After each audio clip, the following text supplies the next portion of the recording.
amigos e amigas, Brasil, democratas, esquerdas, a situação mais recente, Ciro Gomes,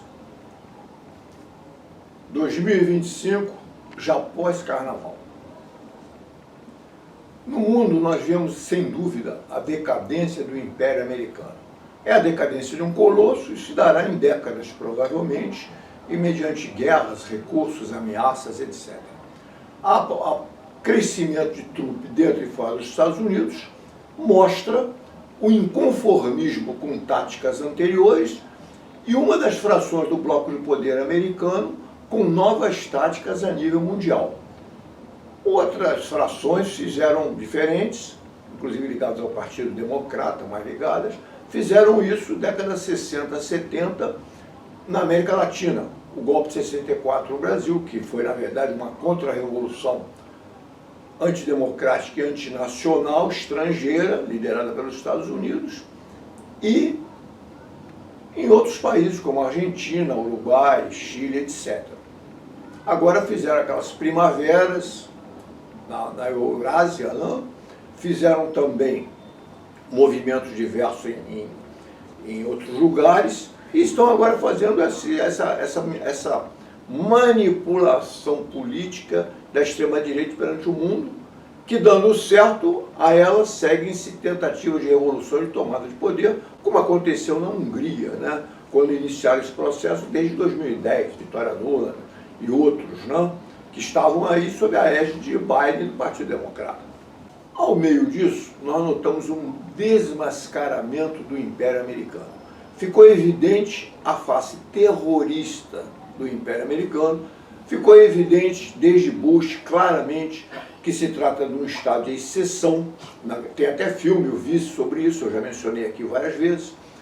Então nós temos aí um estado terrorista americano que fala em democracia, mas joga bombas. Está aí o que fizeram no Iraque, no Vietnã, na Líbia e assim por diante. E agora na Ucrânia, através de uma chamada guerra de procuração e guerra híbrida, né, envolvendo vários meios anteriores e que terminou com armas na mão. O objetivo era desgastar a Rússia e cercá-la por uma barreira, por tanques e ameaças de mísseis americanos, em que a Rússia teria a seguinte condição, ficaria igual ao Brasil: ou cede, ou não tem nenhuma condição armada, nem comercial, nem nada, por causa das sanções que eles buscam manter, inclusive não cumprem palavra, estatizam, tiram dinheiro dos bancos depositados americanos, fazem todo que é tipo de sanção. Se essa situação americana de um estado de exceção, plutocrático e não democrático, está evidente isso também, desmascarado mundialmente, um estado terrorista capaz dos piores atos, como assassinatos de líderes, caso de Martin Luther King, Bob Kennedy, dos seus próprios líderes e de outros, como Arafat, líderes como Malcolm X, qualquer tipo de posição. E o Brasil ao meio disso? E com isso chegamos, meus amigos, ao Brasil de hoje. Um Brasil em que tem fome, tem miséria, tem favela, tem milícia, primeiro comando da capital, não sei o que e tal, centenas de milhares de membros dessas organizações, terceiro comando puro, complexo de Israel e assim por diante. E com isso chegamos a esse Brasil de hoje. Quem manda no Brasil é o agronegócio dirigido por estrangeiros. De outro lado, o rentismo, meia dúzia de bancos com monopólio, mantendo isso e mantendo juros, etc. As indústrias estão sobrando, sendo privatizadas e com uma mentira que a privatização vai trazer progresso, que evidentemente não traz. O Brasil sem projeto, sem coisa nenhuma, e é aí que entra justamente uma necessidade de um projeto nacional e aparece o seu Ciro Gomes, que engraçadamente é mais apedrejado que a Maria Madalena, é apedrejado por todos os lados, pelos seus amigos do seu próprio partido, até por parte da família, e apedrejado pelo imperialismo americano. Por quê? Nós diríamos o seguinte: esse apedrejamento que o seu Ciro Gomes sofre, ele vem principalmente do Império Americano. Aí as pessoas perguntarão, mas como do Império Americano? É só examinar a posição dos grandes jornais e grandes mídias no que se refere à candidatura dele. e só examinar a posição do Lula. Vejam o que o Lula fez e o que o senhor Ciro Gomes propõe, e há uma contradição aí. Então o problema não é de problemas apenas pessoais entre eles. Não dance o tango da morte, dance conosco o tango da alegria. Caminhando Jornal TV, cultura, política, música, poesia. Sábado, 13 horas, na TV Comunitária do Rio de Janeiro, canal 6 da NET.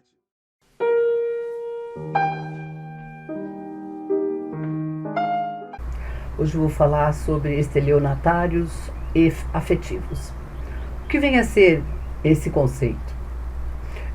Muitos relacionamentos começam via sites oferecidos, né, pela internet. Os relacionamentos remotos. O que está acontecendo? As pessoas vendem uma imagem, colocam fotos, colocam seus predicados. E as pessoas, acreditando nisso, começam então um relacionamento.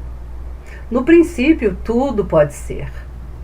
No entanto, a ilusão começa a enebriar a realidade. E o que vai acontecer? Essas pessoas que já têm um desvio de caráter tornam-se então os estelionatários afetivos. Eles começam a contar suas histórias tristes, seus dramas, e a mulher envolvida afetivamente começa então a ceder, porque também traz consigo a sua carência. E essa carência então começa a ser preenchida com uma ilusão do que é oferecido. Então, tem casos, e a gente tem observado, que as mulheres estão cedendo, dando seus dinheiros, acolhendo em suas casas, transformando suas vidas ilusoriamente. Por quê?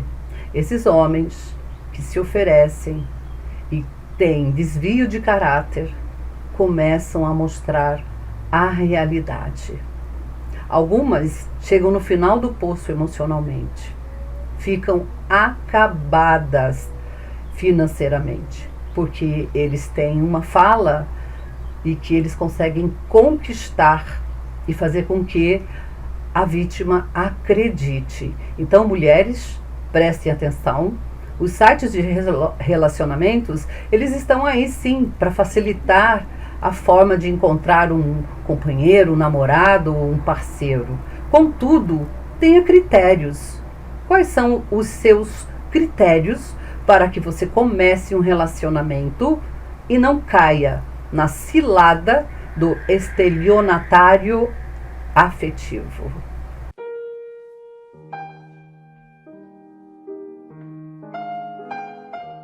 Voltando a Marcos Vinícius, nesses tempos de sombras tempestuosas, ele escreve: a propósito de sombras, uma sombra não é um não que se diz para se ser contra. Tem tão mais profundidade, sombras por trás de outras sombras, na escuridão se anuncia, e segredos íntimos desvenda, como espelho aperfeiçoado, cujo vidro é posto entre os dois lados da existência. Uma sombra não tem o uso que tem o móvel biombo. Sua função não é esconder o que há dentro de si sombra, mas de incomodar a vista, de forma que ela, irritada, reflita sobre todas as coisas com mais lucidez, e mais clara seja a correnteza, a água. Uma sombra não é o que diz não, não é o que diz sem, antes é o que significa com, porque é duplo, frente e avesso, e tem o peso próprio das sombras, e esse peso se carrega nas mãos, nos bolsos, nos ombros. Franzida, esquecida no ontem, a expressão no rosto, que memória é outro nome de sombra.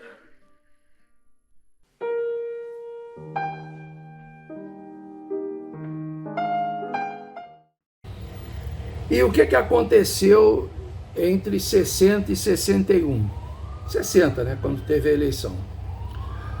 O Jânio Quadros se lançou candidato à presidência por um partido pequeno, que era o tal do PTN, Partido Trabalhista Nacional, mas que outros partidos foram aderindo, né? Atraídos justamente pelo discurso dele, moralista, né? E a UDN também resolveu apoiá-lo, né? Deu um apoio muito grande, né? E o outro lado foi o Marechal Lott, que era um militar nacionalista, legalista, né? E teve como vice o João Goulart, que já tinha sido vice do presidente anterior, o Juscelino Kubitschek. O vice ele podia seguir para uma outra eleição, né? Então você vai ter JK e Jango de um lado, né? E o Jânio Quadros do outro, né? E aí, resultado, a maior parte da população optou pelo Jânio Quadros para presidente e o vice, que foi do JK, o João Goulart. Então ficou, como diziam na época, a vitória da dupla Janjan, Jânio Quadros e o João Goulart, que tinha o apelido de Jango, de forma até carinhosa, entendeu? Só que o Jânio Quadros, apesar de ter tido apoio da UDN, ele não vai seguir o programa da UDN, né? Ele pega o país com uma economia já bastante debilitada, os produtos exportáveis do Brasil sofriam muita concorrência, e naquela época da Guerra Fria, era assim, país capitalista normalmente só fazia comércio com um país capitalista. E a mesma coisa, país socialista só fazia comércio com um país socialista. Entendeu?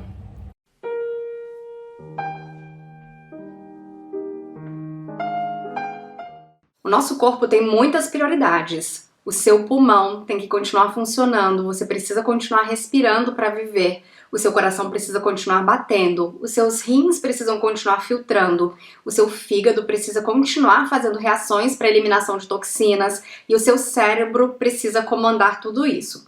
Então, se o cabelo começa a cair, se as unhas começam a ficar fracas, isso significa que os outros órgãos também estão sofrendo com deficiências nutricionais. Porque tudo isso que a gente está vendo, né, é supérfluo para o organismo. A gente pode ficar com cabelo ruim, com cabelo feio, com cabelo caindo, com cabelo seco e vai continuar respirando. Então, esse lado estético, ele é importante só para a gente ver, nossa, se tem alguma coisa aqui acontecendo, é porque lá dentro está acontecendo também. Se minha unha está fraca, está toda manchada, eu posso ter deficiência de ferro, de selênio, de zinco e preciso aumentar as fontes desses nutrientes na dieta. Então, preciso aumentar ferro que está presente ali nos vegetais verdes escuros e para quem consome carne, nas carnes. Eu preciso aumentar zinco que está presente na semente de girassol, na semente de abóbora, nas ostras. Eu preciso aumentar selênio da castanha do Pará. Eu preciso aumentar colina, silício da maçã. Então, olhar o lado estético vai te dar uma pista do que está acontecendo no seu corpo por dentro, por isso que é importante também.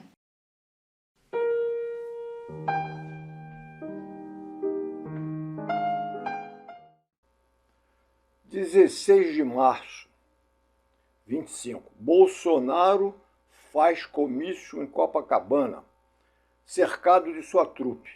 Governadores, Tarcísio, Jorginho Melo, esse do Rio, tal de Castro, e assim por diante.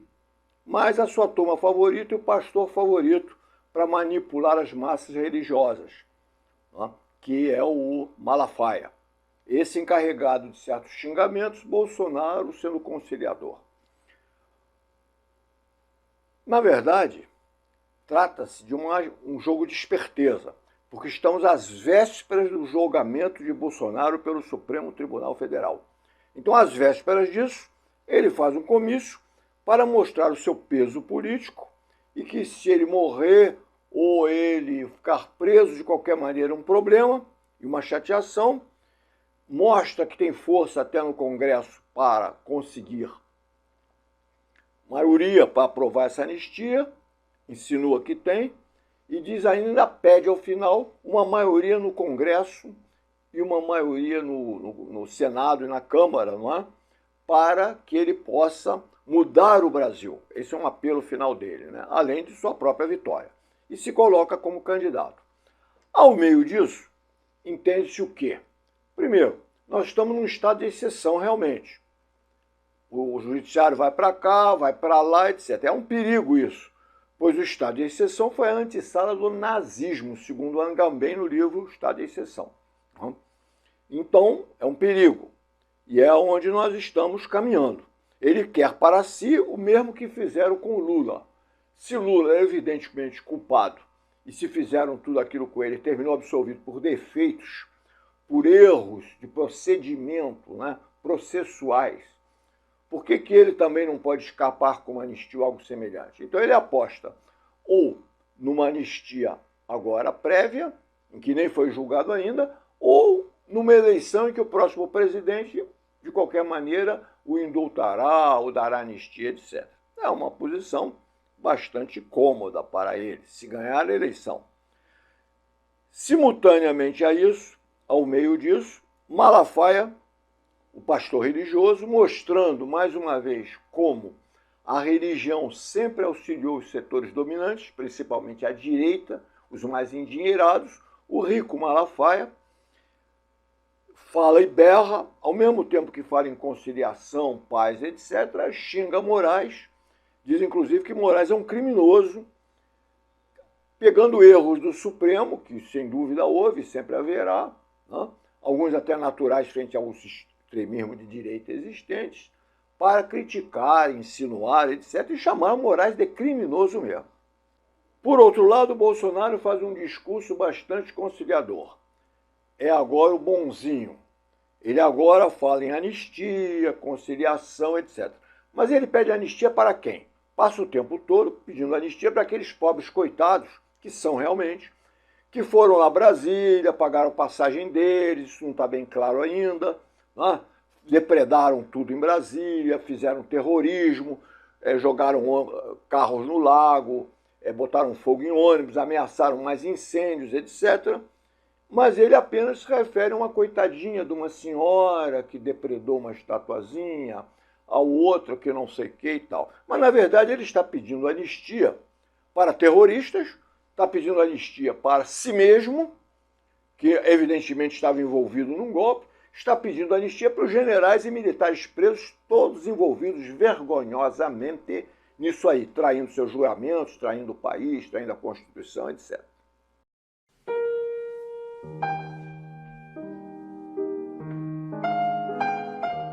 Pau de arara, você fica pendurado, levando choque.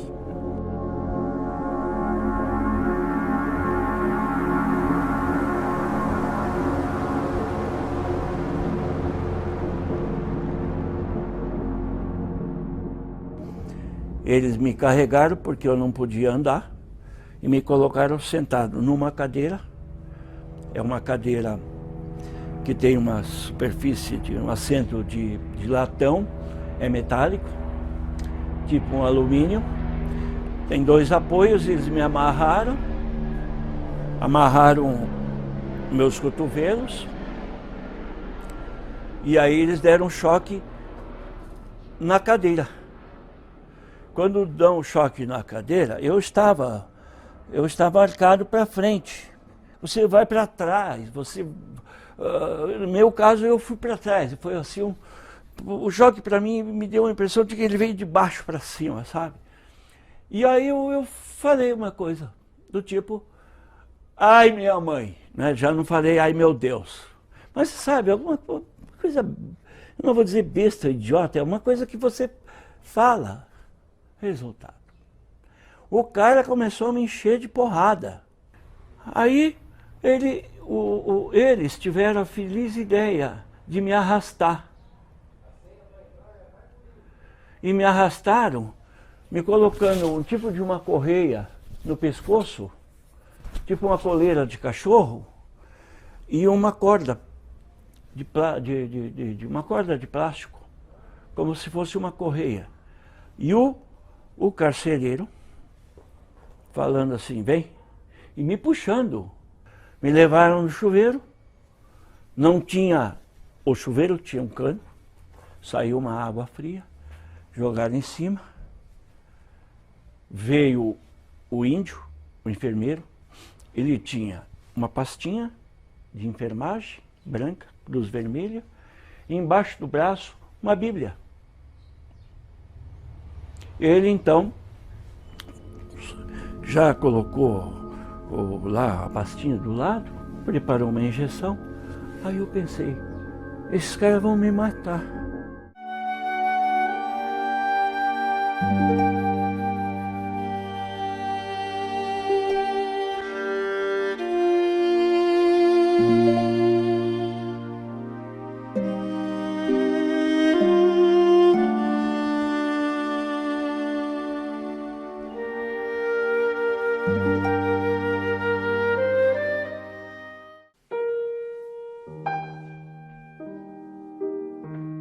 Falaremos hoje sobre Jorge Leal, Amado de Farias, ou simplesmente Jorge Amado, que nasceu em Itabuna, na Bahia, no dia 10 de agosto de 1912, faleceu em 6 de agosto de 2001, em Salvador, com 89 anos. Foi um grande escritor, era regionalista, foi do segundo tempo do modernismo no Brasil e era regionalista. Ele escrevia preferencialmente sobre a Bahia, em especial sobre Salvador.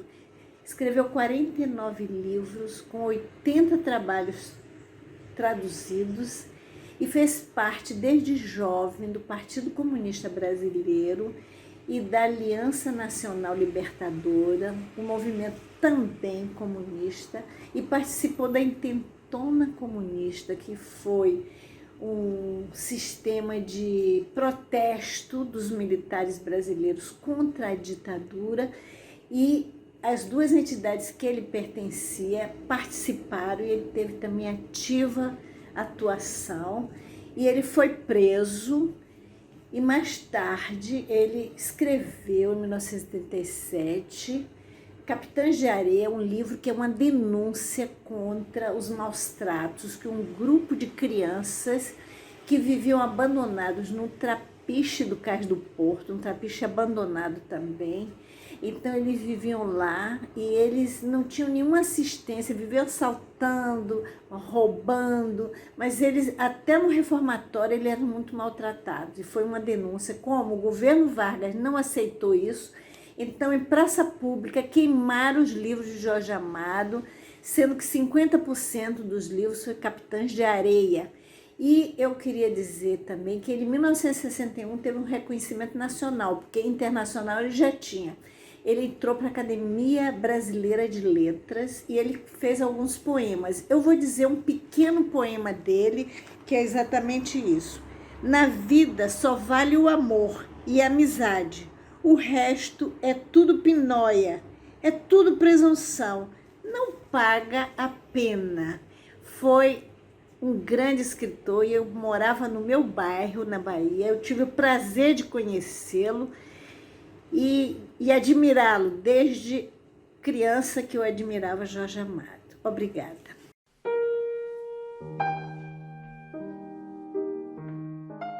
Temos tocado nesse assunto aqui em linhas gerais, mas parece que é um toque em vão, pois as esquerdas, bota aspas nisso, esquerdas e as esquerdas, sem aspas, que tentam ser esquerdas autênticas, parecem estarem deslumbradas com as redes sociais.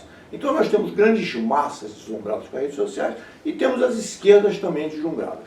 Temos até alguns que eu diria que são esquerdinheiros, esquerda com X, foram de esquerda, ou então dizem que agora eles têm, exatamente igual a religião, uma epifania, eram de direita, de repente viram esquerda e tudo mais. Ao que parece, eles pensam, alguns militantes de esquerda, que vão conscientizar pessoas, vão ganhar grande número de quadros, vão fazer acontecer através dessas redes sociais. Realmente, você pode levar algumas ideias generalizantes, como estamos levando aqui. Mas pouco mais do que isso. E tem que se tomar muito cuidado para não estar fazendo isso e fazendo um imenso jogo que só interessa às redes sociais. E o que são essas redes sociais, o que é essa internet? Onde surgiu essa internet? Está aí, Chosson Zoboff, A Era do Capitalismo. Quem quiser saber, está aqui, ó, o livro. Se deu trabalho de umas 800 páginas, está aqui como surgiu. Também está aqui o Fischer, né? Está ali o Fischer, A Máquina do Caos. Então surgiu no Vale do Silício, não nos enganemos, financiamentos e o dedo militar do Pentágono, da CIA, etc. Trata-se de uma imensa rede de propaganda que visa justamente o que está fazendo. Ajudar a promover revoluções à direita, crescimento da extrema-direita, etc. Estão fazendo isso. Muito bem. Como se colocam dessa maneira, alegremente muitos setores à esquerda, que se dizem inclusive revolucionários, aderem, entram e começam a fazer visualizações, monetizações, etc. Ora, a forma de agir dessas redes sociais é extremamente sutil e inteligente. Se você fizer mais vídeos e você fizer mais horas e visualizações conforme você faça, eles monetizam você, bota aspas, eles lhe dão uma gorjeta, uma pequena parte dos lucros deles, que agora fazem até muita propaganda, dão uma pequena parte do lucro dele para pagar a esses grandes colaboradores que têm um grande número de visualizações, 200 mil, 300 mil, etc. Como eles conseguem essas visualizações? Primeiro, tem que estar se enquadrada na censura colocada por elas. É uma pré-censura. Eles têm um manual e eles vão cortando você, impedindo divulgação, isso ou aquilo, conforme você não siga o manual. Não pode porque tem propaganda, não sei nada, mas que tem. Não pode por causa disso, aquilo, e você não consegue divulgar. Então é como se você montasse uma lojazinha numa rua lá no interior da Baixada Fluminense, você colocasse ali, estivesse vendendo um produto, você só conseguia vender na sua rua, ou ali por perto, um grupo de amigos, etc. Porque eles não deixam você fazer propaganda, mesmo que o seu produto seja maravilhoso, na cidade, mais intensamente no país, etc. Então há um controle, uma pré-censura. Depois da pré-censura, você tem a censura. Por último, você tem a questão da divulgação. Você tem que pagar a divulgação. Se você pagar mais, é mais divulgado. Mais divulgado aparece mais, aumenta as visualizações. Então, eu não tenho dúvida que muitos desses candidatos a deputado federal, isso, aquilo, pagaram. Pagaram muitas vezes com dinheiro em da Pix, né? Sabe-se lá como, né? Ou fortunas de família. Pagaram a propaganda, pagaram a propaganda, sobe as visualizações. Da mesma forma, aqueles que estão na chamada esquerda majoritária, hoje alguns chamam de neoliberal, né? Legal, que são deputados, senadores, fazem parte da burocracia do PT, ministros, etc., que formam redes sociais, o próprio PT, partidos que financiam algumas grandes redes pseudamente de esquerda que fazem essa propaganda e visualizações. E ganham um dinheirinho na monetização. E tem 200 mil, ainda faz. Com absoluta cara de pau, ficam pedindo Pix, mais dinheiro, mais isso e mais aquilo, vendendo produtos, etc. São, na verdade, colaboradores e sócios das redes sociais. E o que são essas redes sociais? Quem as controla? Bilionários como Elon Musk e outros, e além desses bilionários, o império do capital. Então, são redes sociais que funcionam na boca do dragão, fazendo o que o dragão pede, senão ele morde ela, ele acaba com elas. Censura, suspende, etc, etc. Ou simplesmente, para manter uma fachada, o tal algoritmo, né, um cálculo estatístico, não a divulga. Mas o algoritmo, e já dizia aqui, jornalista, qualquer um como Pedro Duarte, é de direita. O algoritmo, ele segue um determinado ritmo, não tem nada de independente. A Chosson Zoboff diz isso, o Fischer diz isso, o Eugênio Bussi diz isso, todos dizem isso. O algoritmo é manobrado e ele é de direita. Eu vou ler um trechinho de vocês apenas ao final para poupar tempo. Eu estava no meu plano ler mais, mas não temos nem tempo para isso aqui. Então, está nesses livros que eu acabei de citar aqui. O algoritmo é de direita. Ele divulga o que interessa à extrema-direita e à direita. E ele é muito sutil. Por exemplo, o algoritmo adora falar de comunismo. Mas por que ele adora falar de comunismo? Porque na medida em que se fala de comunismo, você cria um inimigo inexistente hoje, não tem nenhuma expressão, que eles querem, para impedir soberania, independência, avanços sociais, etc. Então, quanto mais falar de comunismo, pode falar à vontade. Se quiser falar de Revolução Russa, de 17, falem mais ainda. Não tem problema algum. Eles não querem que você vá falar em soberania, independência, denunciar o imperialismo. Aí é cortado. Então, compreendam bem. E algumas vezes ainda deixam para dar a impressão que são muito liberais. Então é extremamente sutil esse jogo, que por trás disso tem o Pentágono, a CIA, cercos policiais, etc, etc. E o que fazem muitas vezes essas esquerdas, entre aspas? As esquerdas, entre aspas, são participantes assíduos disso. São sócios, financiam tudo isso, são sócios do imperialismo ali. Por outro lado, veja-se bem, normalmente a esquerda tinha uma mídia independente. Uma mídia que pelo menos não dava dinheiro para o imperialismo. Essa não.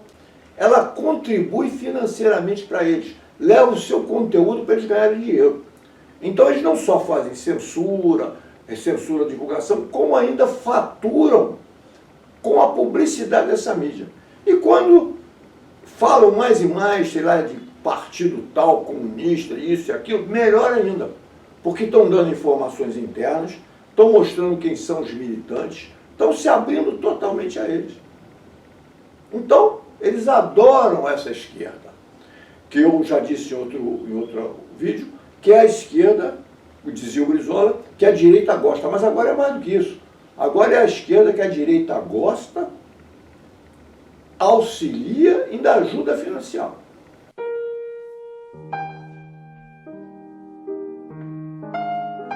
Quatro exercícios para sedentário há mais de 10 anos emagrecer. Vamos lá, a maioria das pessoas quando está sedentário, quando pensa em emagrecer, pensa em um único exercício. Caminhada. Porém, caminhada não é um treino para emagrecer. Muitas pessoas ficam bravas quando eu falo isso, mas eu falo, calma, não estou falando mal da caminhada. A caminhada é boa para a sua saúde. A caminhada faz bem para o teu coração, faz bem para a tua mente. Porém, a caminhada não é treino para emagrecer. Por quê? A caminhada aumenta a sua fome em até 38%. E aí, você quer emagrecer e a tua fome só aumenta? Não vai te ajudar, não. 2, caminhada deixa seu metabolismo mais lento, em até 8% em 3 meses de caminhada. O que isso significa? Depois dos 40 anos, você tem que acelerar o metabolismo para emagrecer. A caminhada deixa seu metabolismo mais lento. Consequentemente, não ajuda. Ela poderia até funcionar quando você tinha 20 anos. Mas, aos 40 anos ou mais, faça isso daqui no lugar. No lugar da caminhada, faça o polichinelo. Porém, no lugar de fazer ele de maneira tradicional, faça sem impacto. Pode ser também 2, polichinelo frontal. Só que no lugar de fazer com impacto, faça sem impacto. 3, alternar os joelhos. Só que no lugar de fazer com impacto, faça sem impacto. 4, calcanhares alternados. Porém, no lugar de fazer com impacto, faça sem impacto. Lembrando que esses exercícios devem exigir mais de você. Então acelera um pouco, sinta seu coração bater, que você fique mais ofegante, que isso vai ajudar os estímulos que te ajudam a acelerar o metabolismo e emagrecer depois dos 40 anos. Um abração e até a próxima!